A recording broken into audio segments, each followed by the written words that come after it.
आज आपण बघूया आपल्या नवोपक्रमाची गरज आणि महत्व। चर्चासत्र क्रमांक 2 मध्ये मी तुम्हा सर्वांचे या ठिकाणी हार्दिक स्वागत करतो।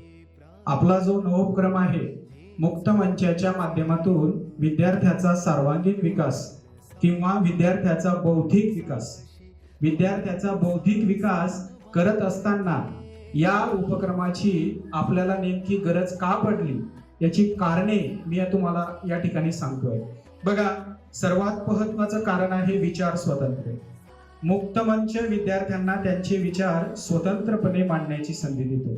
म्हणजे आपण या ठिकाणी जो उपक्रम घेतलेला आहे या उपक्रमाच्या माध्यमातून तुम्हा सर्वांना तुमचे विचार मुक्तपणे मांडायचे आहेत। तुमच्या स्वतःच्या बोली भाषेमध्ये, तुम्हाला येईल त्या शब्दामध्ये, तुम्हाला बोलता येईल त्या भाषेमध्ये, तुमच्या विश्वासाने तुम्हाला या ठिकाणी व्यक्त व्हायचं आहे। प्रामुख्याने आत्मविश्वास वाढवायचा आहे। स्वतःच्या मतांना ठामपणे व्यक्त करण्याची क्षमता आपल्याला या उपक्रमाच्या माध्यमातून तुमच्यामध्ये विकसित करायची आहे। हा उपक्रम प्रामुख्याने स्वतःच्या कल्पना स्पष्टपणे सादर करण्यास प्रोत्साहित करतो।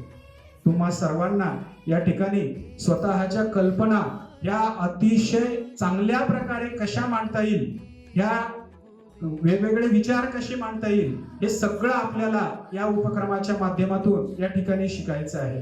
दुसऱ्या क्रमांकाची गरज आहे आत्मविश्वास। बघा विद्यार्थी मित्रांनो, सार्वजनिक मंचावर बोलण्याची संधी विद्यार्थ्यांचा आत्मविश्वास वाढवतो। तुम्हाला जर मी एखाद्या ठिकाणी बोलायला सांगितलं तर कदाचित काही विद्यार्थ्यांना बोलता येणार नाही, कारण तुमच्यामध्ये आत्मविश्वासाची कमतरता आहे। आणि हा आत्मविश्वास वाढवण्यासाठीच आपण हा नवोपक्रम घेऊन आलोय की या ठिकाणी सर्व विद्यार्थ्यांना आपण एक मुक्त मंच देतोय। या मुक्त मंचाच्या माध्यमातून विद्यार्थ्याचा आपल्याला बौद्धिक विकास करायचा आहे आणि या बौद्धिक विकास करण्यासाठी आपल्याला वेगवेगळे कार्यक्रम, वेगवेगळे कृती कार्यक्रम या ठिकाणी घ्यायचे आहेत। यामध्ये तुमचं विचार स्वातंत्र्य वाढवणं असो, तुमचा आत्मविश्वास वाढवणं असो, नेतृत्व कला वाढवणं असो, सृजन क्षमता वाढवणं असो, यासारखे विविध कृती कार्यक्रम या ठिकाणी आपण घेणार आहोत। यानंतर बघा, मुक्त मंचाच्या या कार्यक्रमाची, या नवोपक्रमाची गरज काय आहे, त्याचं तिसरं कारण आहे बघा, तुमच्या संभाषण कौशल्याचा विकास करणे। संभाषण कौशल्य म्हणजे काय? तुम्हाला दैनंदिन जीवनामध्ये एखाद्या विषयावर किंवा एखाद्या राष्ट्रीय सणाच्या दिवशी तुम्हाला एखाद्या विषयावर भाषण करायला सांगितले तर तुम्ही चांगल्या प्रकारे भाषण करू शकत नाही। त्याचं कारण आहे की तुमच्यामध्ये संभाषण कौशल्याची कमतरता आहे आणि आपल्याला हे संभाषण कौशल्य विकसित करायचं आहे।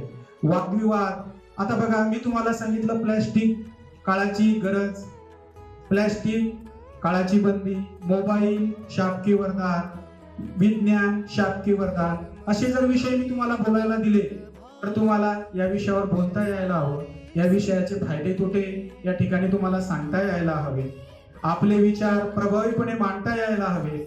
संभाषणात स्पष्टता आणि आत्मविश्वास असायला हवा। या सगळ्या कारणांच्या पोटी आपण हा मुक्त मंचाच्या माध्यमातून विद्यार्थ्यांचा बौद्धिक विकास हा नवोपक्रम या ठिकाणी घेऊन आलो आहे। यानंतर पुढे बघा, विद्यार्थ्यांमध्ये सर्जनशीलता वाढवणे। सर्जनशीलता म्हणजे काय? सर्जनशीलता म्हणजे विद्यार्थ्यांच्या अंगी असणारे जे वेगवेगळ्या प्रकारचे गुण असतात त्या गुणांचा विकास करणे। तुमच्यामध्ये प्रत्येक व्यक्ती हा श्रेष्ठ आहे। प्रत्येक व्यक्तीमध्ये चांगले चांगले गुण आहेत। प्रत्येक व्यक्ती चांगलं बोलू शकतो, विविध प्रकारे संवाद साधू शकतो। यासारखे विविध गोष्टी या नवोपक्रमाच्या माध्यमातून आपल्याला साध्य करायच्या आहेत। यासारखी विविध कारणे अजूनही समोर आहेत। त्यामध्ये बघा, विश्लेषणात्मक वादविवाद, सांस्कृतिक जागरूकता, सामाजिक जागरूकता, नेतृत्व विकास, भीतीवर मात, यासारखे विविध कारणे आपल्या नवोपक्रमासाठी आवश्यक आहेत। त्यामुळे आपण हा नवोपक्रम या ठिकाणी निवडलेला आहे। धन्यवाद।